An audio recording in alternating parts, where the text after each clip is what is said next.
Hi hello welcome back. അപ്പോൾ ഇതാ ഇന്നൊരു പുതുവർഷം പിറന്നിരിക്കുകയാണ്. ഇന്ന് ചിങ്ങം 1 ഇനി ഒരു വർഷക്കാലം എല്ലാ കൂട്ടുകാർക്കും നല്ല സമ്പൽ സമൃദ്ധിയും ഐശ്വര്യവും ഉള്ളൊരു വർഷമായി തീരട്ടെ. അപ്പോൾ ഇനി നമ്മുടെ ഓണക്കാലമാണ്. ഓണത്തിന് നമുക്ക് സദ്യയിൽ വിളമ്പാൻ വേണ്ടി ഒരു അടിപൊളി നാരങ്ങാക്കറിയുടെ റെസിപ്പി കണ്ടാലോ? നമുക്ക് ഒന്നുകിൽ ഇത് വടുകപ്പുളി നാരങ്ങ വെച്ചിട്ട് ചെയ്യാം, അല്ലെങ്കിൽ നമ്മുടെ ചെറുനാരങ്ങ വെച്ച് ചെയ്യാം. നല്ല പഴുത്ത ചെറുനാരങ്ങയാണ് ഞാനിപ്പോൾ എടുത്തിരിക്കുന്നത്.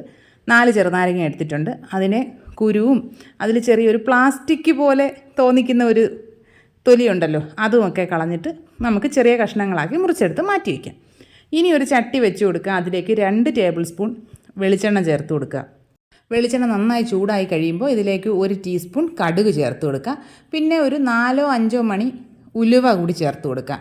ഇത് രണ്ടും നന്നായിട്ടൊന്ന് പൊട്ടി വരുമ്പോൾ ഇതിലേക്ക് നമുക്ക് വറ്റൽമുളക് ചേർത്ത് കൊടുക്കാവുന്നതാണ്. ഇനി ഇതിലേക്ക് 6 അല്ലി വെളുത്തുള്ളിയും ഒരു 6 ചെറിയ ഉള്ളിയും ചെറുതായിട്ട് അരിഞ്ഞതിനെ നമുക്കിതിലേക്ക് ചേർത്ത് കൊടുക്കാം. ഇനി 2 തണ്ട് കറിവേപ്പില കൂടെ ചേർത്ത് കൊടുക്കാം. ഇതെല്ലാം കൂടി ചേർത്തിട്ട് നന്നായിട്ടൊന്ന് വഴറ്റിയെടുക്കാം. നമ്മൾ ഈ ചേർത്ത ചുവന്നുള്ളിയും വെളുത്തുള്ളിയും ഒക്കെ അത്യാവശ്യം നന്നായിട്ടൊന്ന് വഴണ്ട് ചെറിയൊരു ബ്രൗൺ കളറായി തുടങ്ങുമ്പോൾ നമുക്കിതിലേക്ക് നാരങ്ങ ചേർത്ത് കൊടുക്കാവുന്നതാണ്. നമ്മൾ കടുക് താളിക്കുമ്പോൾ ചെയ്യുന്നത് പോലെ അത്രയും അങ്ങ് ബ്രൗൺ കളറൊന്നും ആകണ്ട. ഇനി നമുക്കിതിലേക്ക് നാരങ്ങ ചേർത്ത് കൊടുക്കാവുന്നതാണ്. നാരങ്ങ ചേർത്ത് കൊടുത്തതിന് ശേഷം 2 പച്ചമുളക് കൂടെ ചേർക്കുന്നുണ്ട്. നല്ല എരിവുള്ള പച്ചമുളകാണ്.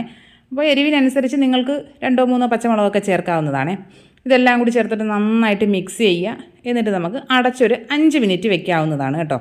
ഞാനിതിൽ നാരങ്ങ അല്ലി എടുത്തിട്ടാണല്ലോ വെച്ചിരിക്കുന്നത്. നമ്മളല്ലാതെ വടുകപ്പുളി നാരങ്ങ തോടോടുകൂടിയൊക്കെയാണ് കറി വെക്കുന്നതെങ്കിൽ കുറച്ചധികം സമയം വേണ്ടി വരും കേട്ടോ കുക്കാവാനായിട്ട്. ഇതിപ്പോൾ 5 മിനിറ്റ് ആയപ്പോൾ തന്നെ നന്നായിട്ട് കുക്കായിട്ടുണ്ട്. ഇനി നമുക്കിതിലേക്ക് മസാലപ്പൊടികൾ ചേർത്ത് കൊടുക്കാം. ഇതിലേക്ക് ആദ്യം ചേർക്കുന്നത് ഒരു 1/4 ടീസ്പൂൺ മഞ്ഞൾപ്പൊടി ചേർക്കുന്നുണ്ട്.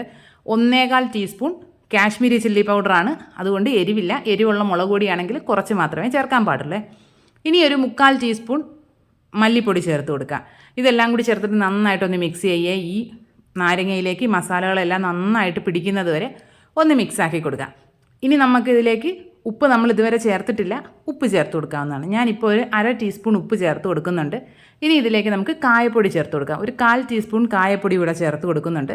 ഇതെല്ലാം കൂടി നന്നായിട്ട് ഒന്നുകൂടി മിക്സ് ചെയ്തതിന് ശേഷം ഈ ഉപ്പും കായവും എല്ലാം നന്നായിട്ട് ഇതിൽ പിടിച്ചെന്ന് ഉറപ്പായതിന് ശേഷം നമുക്ക് വെള്ളം ചേർത്ത് കൊടുക്കാവുന്നതാണ്. ഒരു 1/4 കപ്പ് നല്ല ചൂടുള്ള വെള്ളമാണ് ഞാനിതിലേക്ക് ചേർക്കുന്നത്. പച്ചവെള്ളം നമ്മൾ ഒഴിക്കാനേ പാടില്ല കേട്ടോ. നല്ല ചൂടുള്ള വെള്ളവും കൂടി ഒഴിച്ചിട്ട് നന്നായിട്ട് മിക്സ് ചെയ്ത് കൊടുക്കാം. ഇനി നമുക്ക് ഒന്നുകൂടി ഉപ്പ് നോക്കണം കേട്ടോ. ഉപ്പ് നോക്കിയിട്ട് കുറവാണ് എന്ന് തോന്നിയത് കൊണ്ട് ഞാൻ 1/4 ടീസ്പൂണിൻ്റെ പകുതിയാണ് കേട്ടോ. അത്രയും ഉപ്പ് ഇതിലേക്ക് ചേർത്ത് കൊടുക്കുന്നുണ്ട്. ഇനി നന്നായിട്ട് ഒന്നുകൂടി മിക്സ് ചെയ്തതിന് ശേഷം നമുക്ക് കുറച്ച് സമയം ഒന്ന് ലോ ഫ്ലെയിമിലിട്ടിട്ട് ഒന്നുകൂടി ഒന്ന് അടച്ച് വയ്ക്കാവുന്നതാണേ. ഇതാ ഇപ്പോൾ നമ്മുടെ നാരങ്ങക്കറി ഏകദേശമൊക്കെ റെഡി ആയിട്ടുണ്ട്. ഇനി ഇതിലേക്ക് നമുക്കൊരു 1/4 ടീസ്പൂൺ ഉലുവാപ്പൊടി കൂടെ ചേർത്ത് കൊടുക്കുക.